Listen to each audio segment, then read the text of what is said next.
develop a relationship with Gurudev. And that relationship is going to depend on the quality of our heart and how much we're crying out. And some people, they may come to Guru and, Gurudev, everything's very good, everything's very nice, my life's very happy, I have no problems. I'm very good. Then what is a necessity for him to help you? What is a necessity for him to give anything to you? But when we come, we're crying. And I don't have anything, and I don't see anything good in this world. As Arjun was saying, I can't stand here any longer. I can't live. My limbs are trembling. I put down these weapons. I just want to die. I don't want this world. Then Gurudev smiles. And that person, he has some qualification to hear something. So this is Arjun.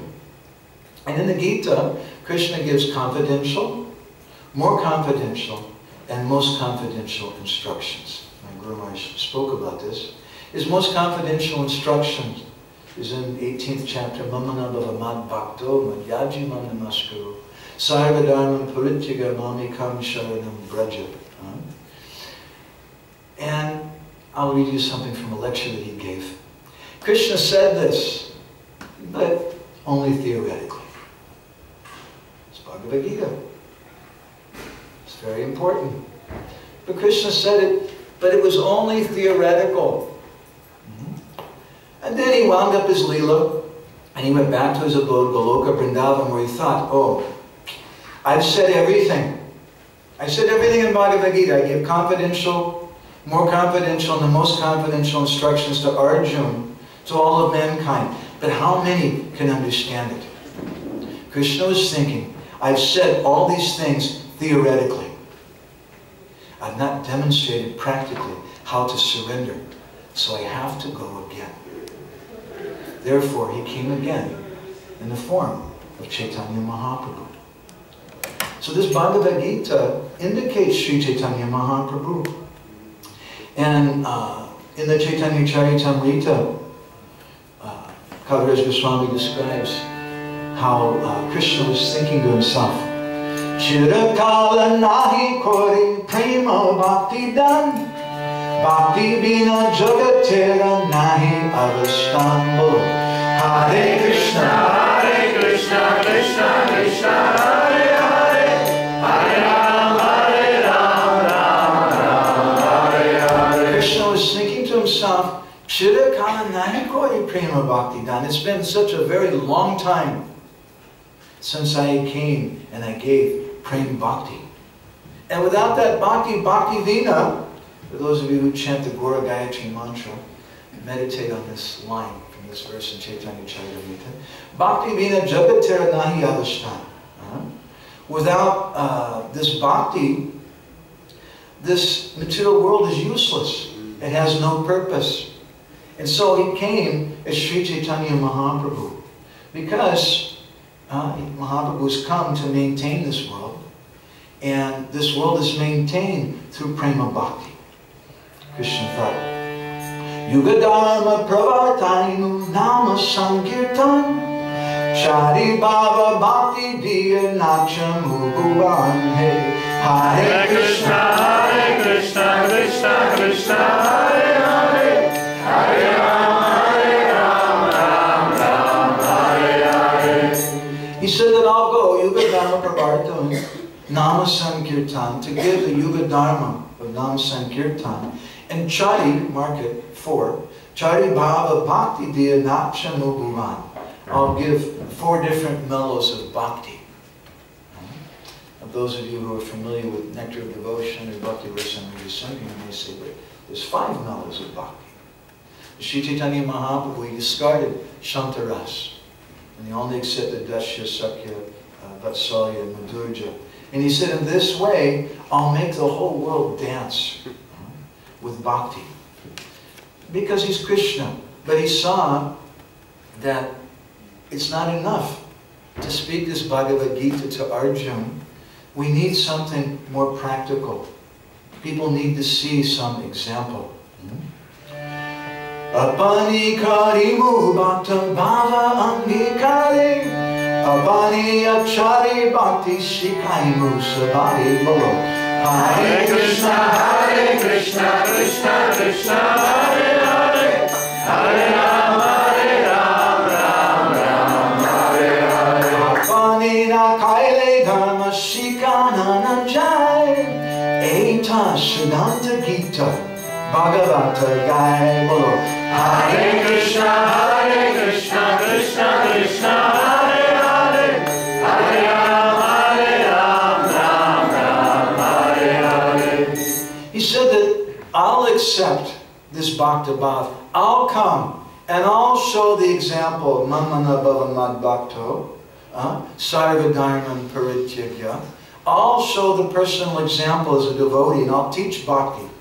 He says that unless I practice this Saranagati in my life, I can't teach it to others. And I'll come, to Siddhanta Gita Bhagavata Gai, to teach the Siddhanta of Bhagavad Gita and Srimad Bhagavatam. Last night Govinda Maharaj was reading a nice verse. Krishna, he describes that Aham Bhakta Paradino, Yashvatantri Vadvita, Sadhavir Grashta Vidayo, Bhakta and Bhakta Janapriya. He tells Nirvasa Muni, 9th canto of the Bhagavatam, Aham Bhakta Paradino, I'm always dependent on my devotees. Yashvatantri Vadvita, I'm not independent. Even the devotee of my devotee is so very, very dear to me. And Srila Prabhupada, the last words in his purport, I found very beautiful for our discussion today. He said that following the instructions of the devotee is more valuable than following the instructions of the Supreme Personality of Godhead directly. This is Bhagavad Gita. And this is Sri Chaitanya Mahaprabhu. And the connection between the two. I'll read this again. Following the instructions of the devotee is more valuable than following the instructions of the Supreme Personality of Godhead. So, in this Bhagavad Gita, we learn about Vishad Yoga. We learn about the value of lamentation. And on the basis of that lamentation of Arjuna, Krishna is inspired to give the Bhagavad Gita, and he gives confidential, more confidential, and most confidential instructions. And Sri Chaitanya Mahaprabhu, then he comes to further show us by his example. So, the coming of Sri Chaitanya Mahaprabhu is a very, very deep subject matter, appearance of Mahaprabhu. And to try to explore this, I'd like to, with the blessings of the devotees, especially Maharaj, we'd like today to try to go, everybody together, just for a little while, for an hour or so, to Vrindavan. And we'd like to have actually not just Vrindavan, but we'd like to go on a little bit of a strange journey to a few different places. And maybe we'll find ourselves up at the end, maybe we'll find ourselves at the beginning. Krishna left the Brajbasis. And by doing so, he plunged them into an ocean of sorrow. Srila Rupa Goswami, he's described in his Prajavali the feelings of Srimati Radharani after Krishna left Braj. He says that Srimati Radharani, he says in Lalita Madhav, she became Unmadana Radha, or completely mad. And in his Prajavali, Rupa Goswami describes that Radharani was having a discussion with her Pranasaki, Lalita. And she said, my dear friend, if Krishna never returns to Vrindavan, then I'll never attain him, and he'll never attain me. That's an important point, because Srimati Radharani, she simply wants to please Krishna, and she knows. She's not proud, but she knows what gives Krishna the most pleasure. She gives Krishna the most pleasure, and she just wants to live for that. So she tells Lalita, if Krishna doesn't return, I'll never attain him, and he'll also not get me. Bereft of his service, she said, what's the use of maintaining this troublesome body any longer? This is from one commentary on Rupa Goswami's Padyavali. And then Rupa Goswami quotes a verse which he credits to a poet named Sri Sammasika.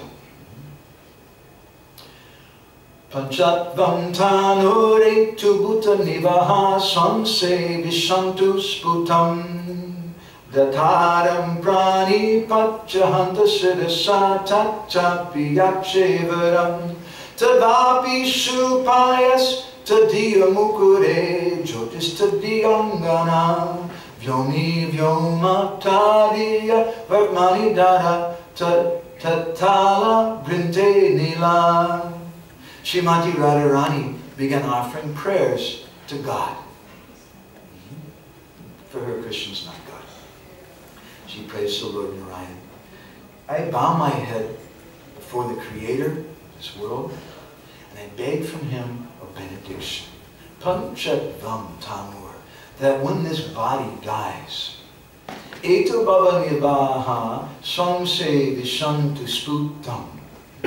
May all the elements of this body, when they mix, when they merge with the elements of gross matter, at that time she prays, may the water of my body mix with the water where Krishna performs his Jalakrita Leela, his water pastimes.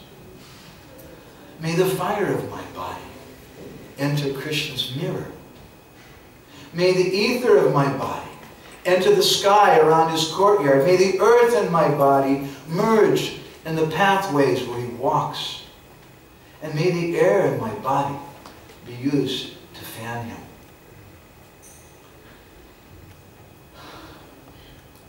In the Lita Madhav, in the third act, Srila Rupa Goswami describes the feelings of Srimati Radharani in a further way. And he describes there that one day Srimati Radharani, she was lamenting in separation from Krishna, and she saw a crow flying overhead, going in the direction of Mathura. And Srimati Radharani, in her madness, began to speak to that crow.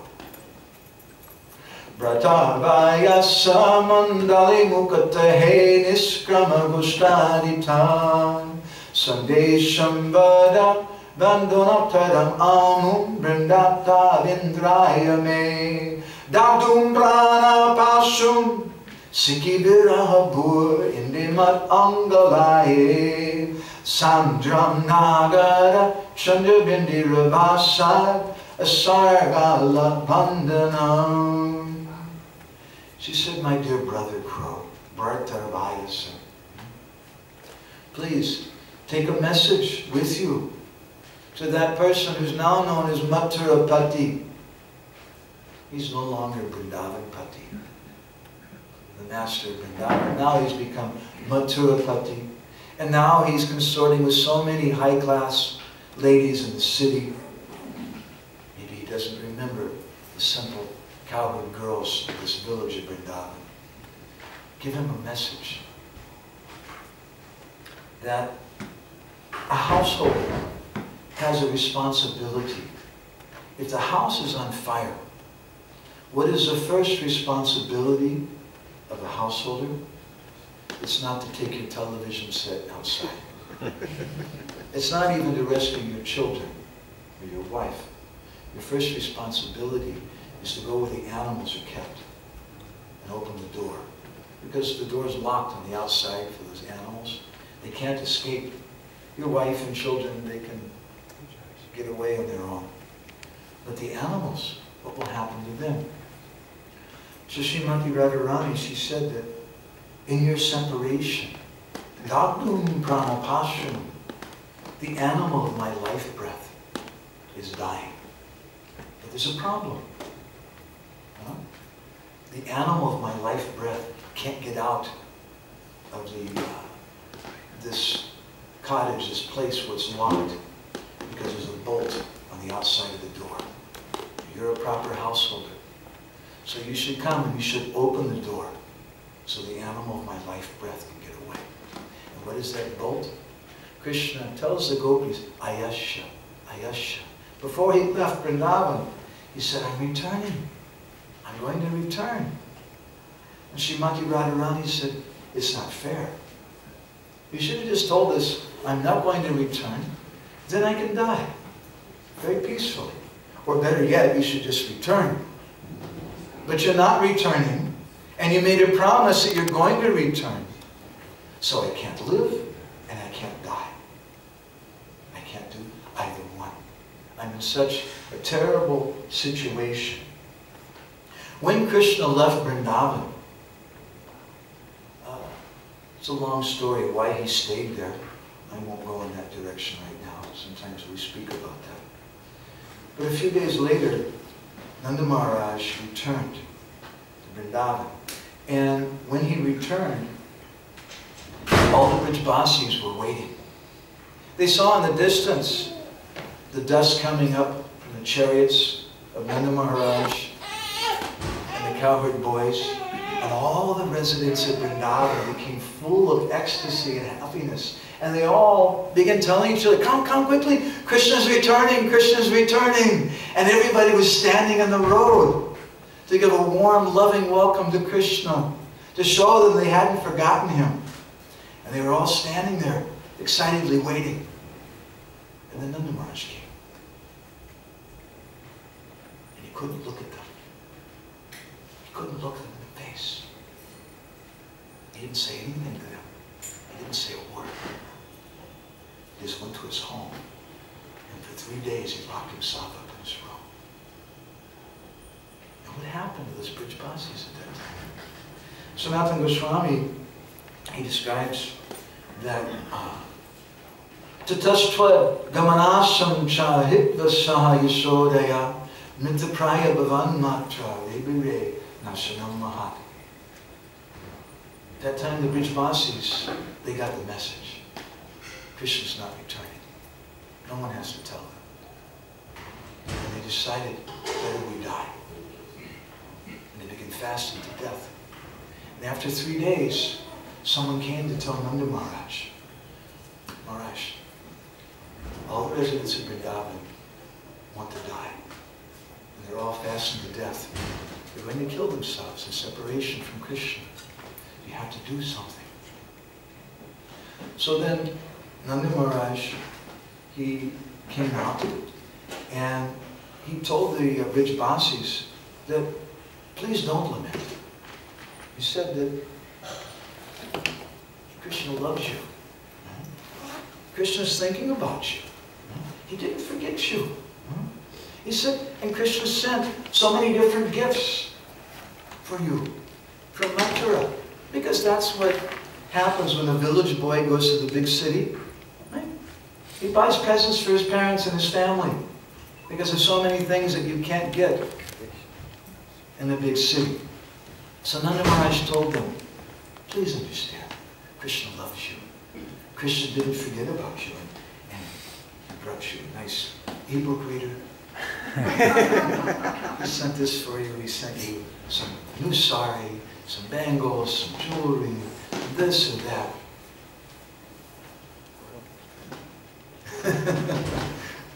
How would you feel if someone came to you and said, excuse me, Krishna sent this for you. Personal gift.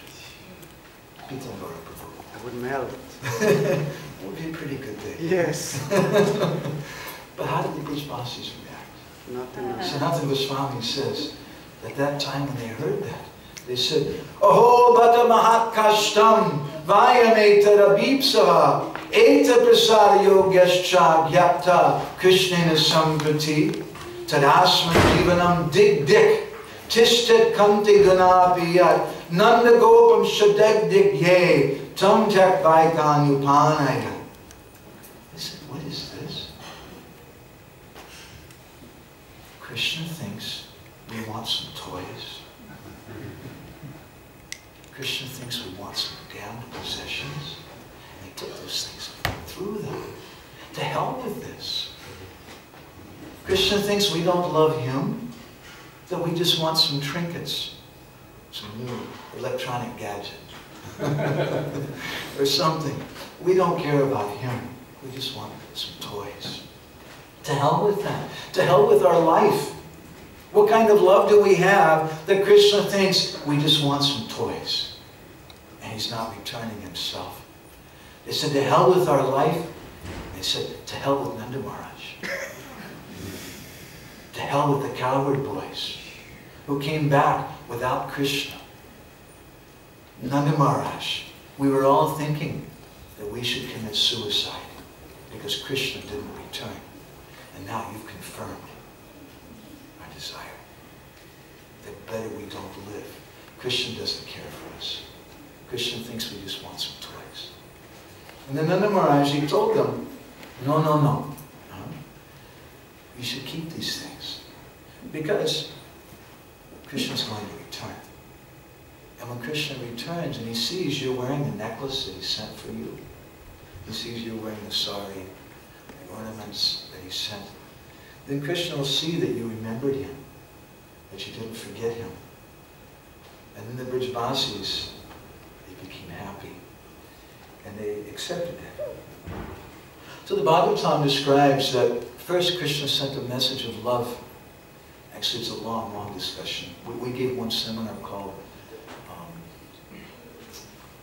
The Letters of Love, I think was what we called it. And it's the letters exchanged. Jiva Goswami describes the letters between Krishna and Mother Yashoda. Very nice. And Krishna and the cowherd boys, the boys wrote to him, or he wrote back.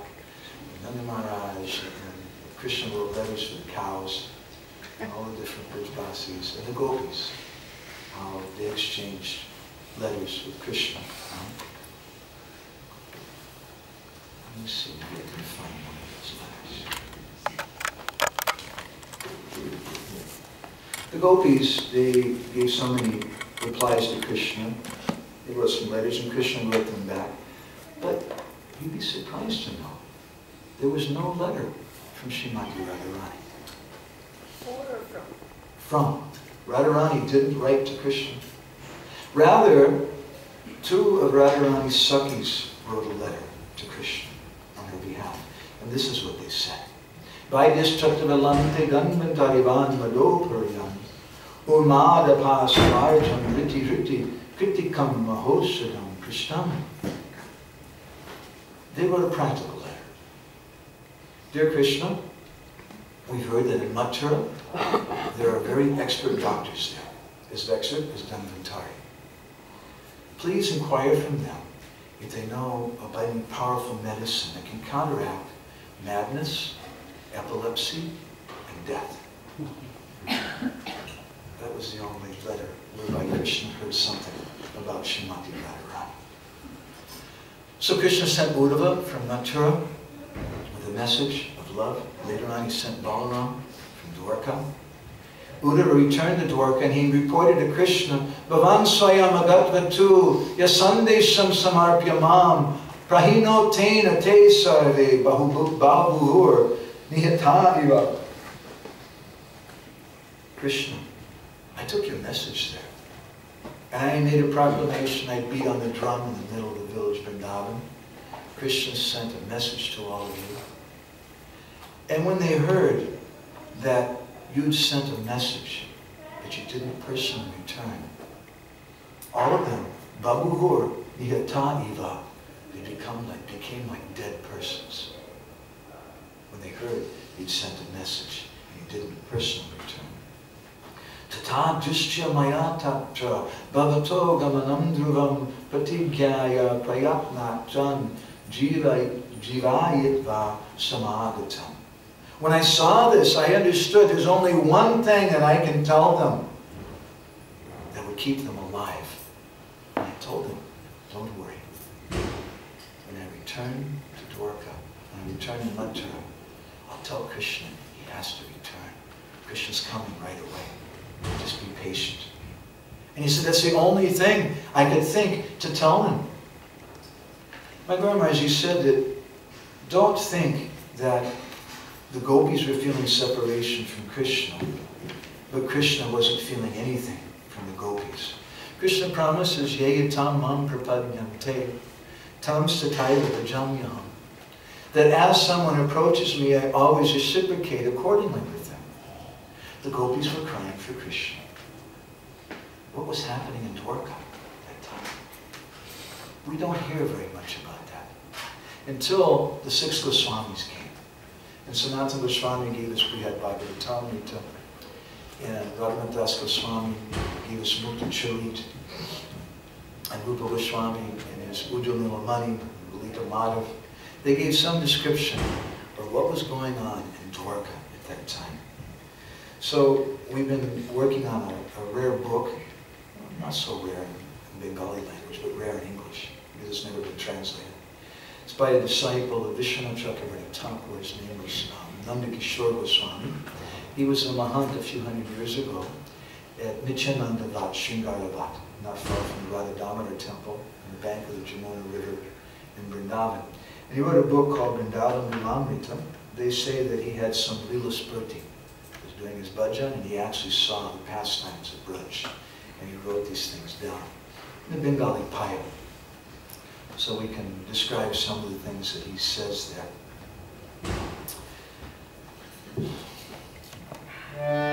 Ajamdani magna kabu koraye kala kabu radha radha boli kore anutam bolo. Hare Krishna, Krishna Krishna, Hare Hare, Hare Ram, Ram Ram, Hare Hare. Sometimes Krishna, he's sleeping right next to his wife, in the same bed. And suddenly Krishna would start acting in a very strange way, in his sleep. Suddenly he would start crying. And he would start calling out, Radhe, Radhe, Radhe. Sometimes Rukmini, she went later and she was speaking to the other wives about this. She said, I don't know what's going on. Something's happening with her husband. This is not good. He's calling out the names of other girls. Radhe, Radhe. Sometimes he starts pulling on my cloth when he's saying that. And he says, Chandravali, why? And sometimes he starts calling out for cows. And sometimes he starts calling out, Mata, Mata. And then he starts crying. And he cries so much that his pillow becomes soaking wet with his tears. I don't understand what's going on. So Rukmini and Satyabhama and the other queens, they were very astonished. Who has this love for Krishna? They're not envious. They see that Krishna has so much love for someone. Who is that person? So they approached Krishna in a private place. And Krishna told them, Brajalokar, Prema ami hoichi rini. Tasab sabha sarana kori ediba rajani. I'm indebted, I'm a rini. I'm in debt to the people of Braj. I think of them all the time. And amongst all the people of Braj, there's one particular girl. And her name is Srimati Radharani. She's the best. In her beauty and qualities, no one compares to her. And Srimati Radharani doesn't know anything but me, and I don't know anything but her. And then Krishna, his voice choked. And he said, Amabini sakale. Kemoni pranadai, Radhika smarna matre hridoya bidai. He said, how she's managing to stay alive, I don't know. Because Krishna knows, he understands the intense love of the Brijbasis. He says, Mani bhuji ekamatra, achai karan, amara gamana asi tare jivana. There's only one thing that's keeping them alive, the hope that they'll see me again. So I sent messages to them that very soon I would return, but it didn't work. It didn't satisfy them. Rukmini and Satyabhama became very interested. They said, how can we see her? We want to meet this Radharani. We're very eager. Please allow us. And Krishna lowered his head. And he said, it's very difficult to see her. It's very difficult for Krishna to see her. She said,